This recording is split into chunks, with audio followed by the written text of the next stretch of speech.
अस्सलामुअलैकुम व्यूअर्स, उम्मीद है आप सब खैरियत से होंगे। लास्ट वीडियो में हमने वीएस कोड को डाउनलोड और इंस्टॉल करना सिखाया था। उसके अंदर वेब डेवलपमेंट से रिलेटेड एक्सटेंशन ऐड किए थे। इस वीडियो में हम एचटीएमएल के अंदर कोड लिखना सीखेंगे। जिस तरह हमने इंट्रोडक्टरी वीडियोस में पढ़ा था कि एचटीएमएल वेबसाइट को स्ट्रक्चर करने के लिए यूज़ होता है।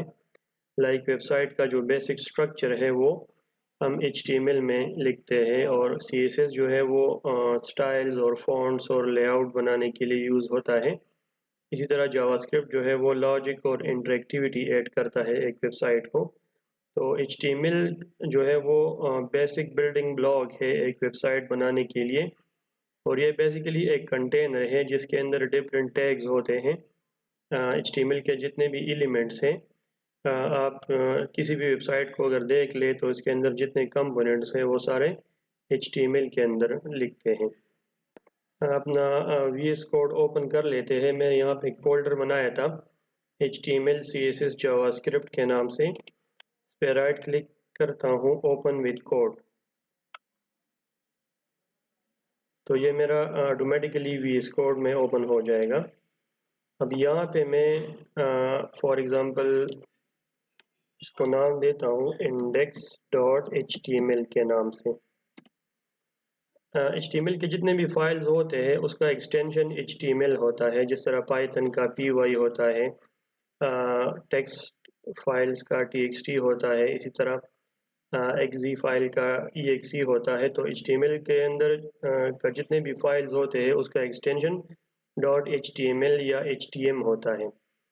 और ये index.html हम इसलिए लिखते हैं, इसके पीछे लॉजिक ये है कि जब भी ये वेबसाइट ओपन होगी, यानी सर्वर साइट से जब ये ओपन होगी, तो बाय डिफ़ॉल्ट जो होम पेज होता है किसी भी वेबसाइट का, उसका नाम index.html होता है। यानी होम पेज हमारा किसी भी वेबसाइट का जब ओपन होता है तो वो index.html के फाइल से सेव होता है। हम इंडेक्स की बजाय कोई भी नाम लिख सकते हैं, लेकिन फिर हमने मैनुअली सर्वर को बताना होता है कि ये मेरा होम पेज होगा। लेकिन बाय डिफ़ॉल्ट लोग जो है इसको index.html लिखते हैं। तो यहाँ से मैं साइन ऑफ एक्सक्लेमेटरी साइन मैंने ऐड किया। अब यहाँ पे ये एमेट एब्रीवेशन लिखा है, मैंने इसको क्लिक किया।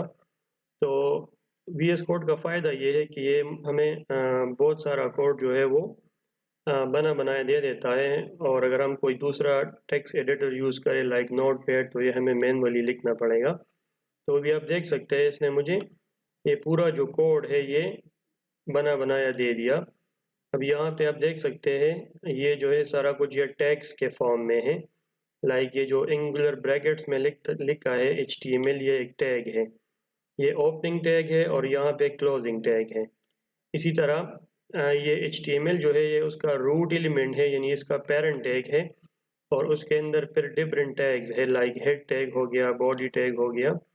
तो ये एमेट एब्रीवेशन जो है ये हमें बना बनाया कोड दे देता है, जिसके ज़रिए हमें जो है ना आसानी होती है। अब इसको एक्सप्लेन कर लेते हैं। ये डॉक टाइप HTML जो है ये हमें बताता है कि हमारा ये जो पेज है या हमारा ये कोड है ये HTML के फॉर्म में है, और ये हमें वर्जन भी बताता है। ये जो लेटेस्ट वर्जन है HTML का वो HTML वर्जन 5 है। इसी तरह हेड टैग के अंदर जो है वो फिर मेटा टैग है और टाइटल टैग है। तो टाइटल टैग के अंदर हमारे पेज का जो टाइटल है वो आता है। मैं फॉर एग्जांपल यहाँ पे टाइटल लिख देता हूँ माय फर्स्ट HTML पेज। इसको मैं रन करता हूँ लाइव सर्वर की मदद से। तो यू कैन सी यहाँ पे टाइटल में जो है ना माय फर्स्ट HTML पेज जो है ना इसका टाइटल आ गया। इसी तरह मेटा टैग के अंदर जो है वो डिफरेंट ये व्यू पोर्ट है और कंटेंट वेट, ये सारा कुछ ये हमें ये बताता है कि हमारा ये जो HTML वेबसाइट होगा वो रिस्पॉन्सिव होगा। रिस्पॉन्सिव मतलब कि ये हम किसी भी डिवाइस पे देख सकते हैं। फॉर एग्जांपल अगर मैं यहाँ पे एक वेबसाइट खोल लेता हूँ,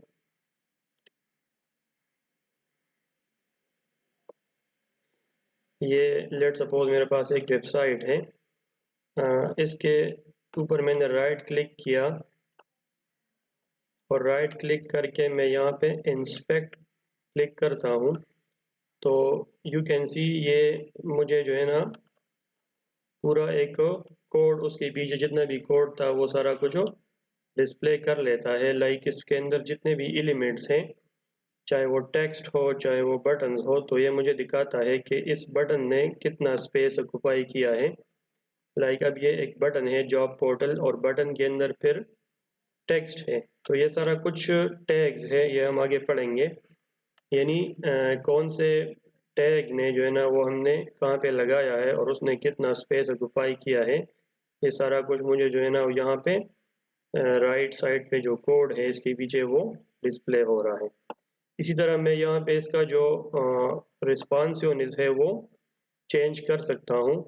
लाइक फॉर एग्जांपल अगर मुझे ये वेबसाइट जो है ना वो आईफोन 12 प्रो मैक्स या आईफोन 14 प्रो मैक्स पे देखनी है तो ये मुझे इस तरह दिखेगा। या फॉर एग्जांपल मैंने इसको सैमसंग गैलेक्सी पे देखना है तो इस तरह मुझे ये डिस्प्ले होगा। इसी तरह अगर मैंने इसको फॉर एग्जांपल किसी और डिवाइस पे देखनी है तो मैं यहाँ से अपनी मर्ज़ी का जो है ना वो डिवाइस सेलेक्ट करूँगा और वो मुझे डिस्प्ले होगा। यानी रिस्पॉन्सिवनेस का मतलब ये है कि ये हमारा वेबसाइट जो है ना वो हर एक डिवाइस पे जो है वो प्रॉपरली दिखे। ऐसा ना हो कि ये एक डिवाइस पे एक तरह का आउटपुट दे और फिर दूसरे डिवाइस पे दूसरी तरह का। तो ये जो है ना वो इंस्पेक्ट एलिमेंट था। इसी तरह अगर मैं यहाँ पे राइट क्लिक कर दूँ व्यू पेज सोर्स तो ये मुझे पूरा कोड डिस्प्ले करता है यानी इस वेबसाइट के पीछे जितना भी कोड है वो सारा कुछ मुझे डिस्प्ले होगा। तो आप देख सकते हैं यहाँ पे ओपनिंग टैग HTML है और क्लोजिंग टैग भी HTML है। इसी तरह बॉडी का ओपनिंग टैग और बॉडी का क्लोजिंग टैग यानी डिफरेंट टैग्स होंगे और फिर उस टैग्स के थ्रू हम HTML वेबसाइट को जो है वो स्ट्रक्चर करेंगे। HTML का एग्जांपल लाइक फॉर एग्जांपल ये एक कंटेनर है और कंटेनर के अंदर फिर डिफरेंट एलिमेंट्स होते हैं in the form of tags और हर एक टैग का के दो फॉर्म्स होंगे एक ओपनिंग टैग लाइक ये फॉर एग्जांपल बॉडी है बॉडी एक टैग है तो ये ओपनिंग टैग हो गया और यहाँ पे क्लोजिंग टैग। इसी तरह HTML जो कि पेरेंट टैग है या रूट टैग है तो इसका भी एक ओपनिंग टैग है और दूसरा क्लोजिंग टैग। तो HTML के अंदर फिर बॉडी के अंदर हम जो है ना डिफरेंट टैग्स यूज़ करते हैं like for example P use होता है पैराग्राफ टैग के लिए तो इसके अंदर मैं जो भी लिखूंगा तो वो एक पैराग्राफ की फॉर्म पे मुझे दिखेगा। लाइक मैंने इसको यहाँ पे आप देख सकते हैं वेलकम टू HTML वेबसाइट यानी जो भी मैंने उस पैराग्राफ टैग के अंदर लिख दिया वो यहाँ पे डिस्प्ले हो गया। इस पे अगर मैं राइट क्लिक कर दूँ व्यू पेज सोर्स तो ये मुझे मेरा जो वेबसाइट है या मेरा जो पेज है वो उसका सोर्स कोड दिखा रहा है यानी जो मैंने लिखा था टाइटल के अंदर माय फर्स्ट HTML पेज वो मुझे यहाँ पे दिख रहा है। यहाँ पे नीचे जो टैग है ये स्क्रिप्ट के अंदर इस पे आपने कंफ्यूज नहीं होना ये ऑटोमेटिकली जनरेट हो गया क्योंकि मैंने लाइव सर्वर इंस्टॉल किया है। और ये जो हेड टैग के अंदर मैंने यहाँ पे my first HTML page title लिखा था और पैराग्राफ टैग के अंदर welcome to HTML website paragraph बनाया था तो वो वहाँ पे डिस्प्ले हो रहा है। इसी तरह अगर मैं यहाँ पे हेड टैग यूज़ करूँ H1